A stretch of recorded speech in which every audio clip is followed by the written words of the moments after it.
Kwigenekerezo rya 2025 uno mwaka umukuru w'inama nkenguzamateka Nyaniteka Emmanuel Sinzohagera yararongoye inama aho abakenguzamateka bize bongera baremeza integuro z'amabwirizwa zibiri.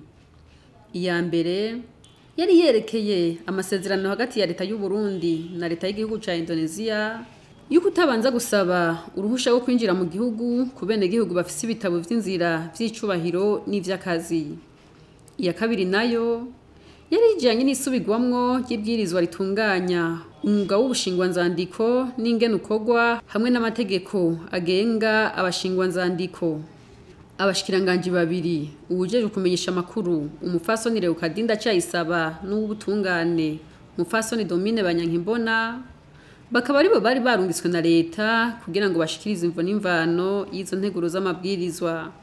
Integuro y'ibwirizwa bahereyeko kwiga no kwemeza kuri uwo musi ni integuro y'ibwirizwa ryerekeye iyemezwa na Repubulika y'u Burundi ry'amasezerano hagati ya leta y'u Burundi na leta y'igihugu ca Indonesia yerekeye kutabanza gusaba uruhusha rwo kwinjira mu gihugu visa mu rurimi rw'igifaransa ku bene gihugu bafise ibitabo vy'inzira vy'icubahiro n'ivy'akazi.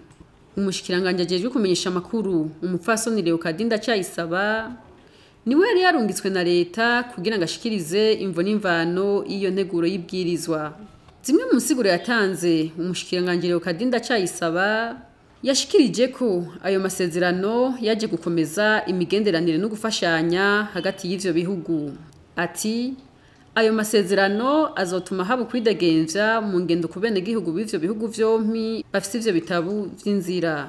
Aya masezerano rero akaba aje korohereza no gufasha mu migenderanire y'ibihugu vyacu uko ari bibiri byari bifitaniye. Aje kandi no gufasha kwidegemvya mu ngendo z'abava mu gihugu cy'u Burundi bagenda muri Indonesia canke abava mu gihugu ca Indonesia baza ngaha mu gihugu iwacu. Aya masezerano akaba aje yiyongera ku yandi nkayo amaze gusinywa hagati y'u Burundi n'ibindi bihugu.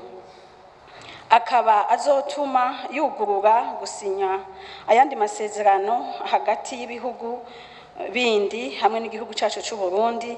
Aha twovuga nk'amasezerano azoba ajanye no gukinga no kubuza kurihishwa ikori muri ivyo bihugu bibiri ico twita double imposition kubadandaza no gukingira abanyamitahe mu kubatera intege kugira bazane imitahe yabo hano mu gihugu cacu c'u Burundi. Mu myitwarariko n'amakenga yabo abakenguzamateka baratanze icifuzo c'uko ayo masezerano yo kwandikwa mu rurimi rw'ikirundi kandi leta igakurikirana ishigwa mu ngiro ryayo. Barashatse kumenya ivy'igihugu ca Indonesia cimbura byoshobora gukenerwa mu rudandazwa hagati y'ivyo bihugu. Yavuze ibihugu bifitaniye amasezerano nkaya acaravugamwo n'aka karere duhurikiyemwo ka EAC. Ego amategeko arahari mugabe ishigwa mu ngiro ryayo nibaza ko leta y'u Burundi yarikuye kurikurikirana cane. Kuko ntanze akarorero muri Sud Sudan twaragiyeyo ngiye twaje muri zinkino za EAC dusanga abarundi bari hariya ubwo burenganzira ntabwo bafise bwo kwinjira nkuko ayo mateka hari. Agahaze rero no kuvuga yuko ayo mateka arahari mugabe igihugu c'u Burundi cyakurikiranye ishigwa mu ngiro ryayo. Ndibuka yuko banadutumye bavuga bati muratubariza mu Burundi gituma twebwe abarundi ibindi bihugu vyose nta ngurane bafise kiretse twebwe abarundi. Urumva rero kwa mateka asinya ni kimwe gukurikirana ishigwa mu ngiro ryayo n'ikindi. Nkasaba yuko abarundi nongera ndabasabira nko bari barabidutumye umuserukira leta y'u Burundi yobishikiriza kugira ngo nabo nyene baze baganire n'abatwara igihugu ca Sudani kugira ngo abarundi boroherezwe. Nagire mbaze nyako mushikiranganje mbega ku bantu batazi igihugu ca Indonesia nkaba numva yuko menga hari imigambi yuko uzohaba bagira des négociations d'ordre économique commercial avec Indonesia. Mbega Indonesia nko mu majambo makeya ifise particularité nki produire ibintu biki special hamwe uti burya mu bintu bijanye na l'aspect économique ujya twokwisunga cane Indonesia twihurumbira muri ibi nibi igihugu c'u Burundi co kunguka ibi nibi mu gihe aya masezerano abaye. Murakoze. Umushikiranganje Kadinda Cayisaba yaratanze umuco ku mitwarariko n'ibibazo vy'abakenguza amateka. Yatanguye gutanga contribution ku vyerekeye ururimi rwanditsemwo aya masezerano, avuga ko igifaransa, icongereza n'ururimi tubaza nyene ko agurwa muri Indonesia nivyo niko biri.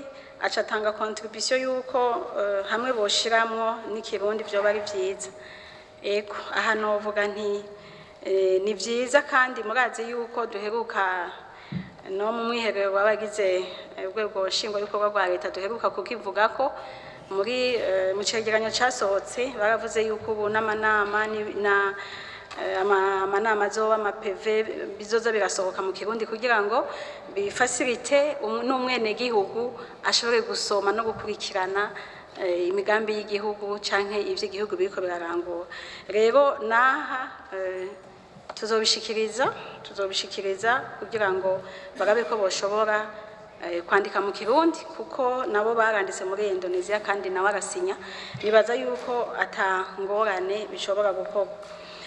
Mwabajije kuvyerekeye amasezerano amaze gushirwa ku mikono nk'iyi tuzanye ubunye.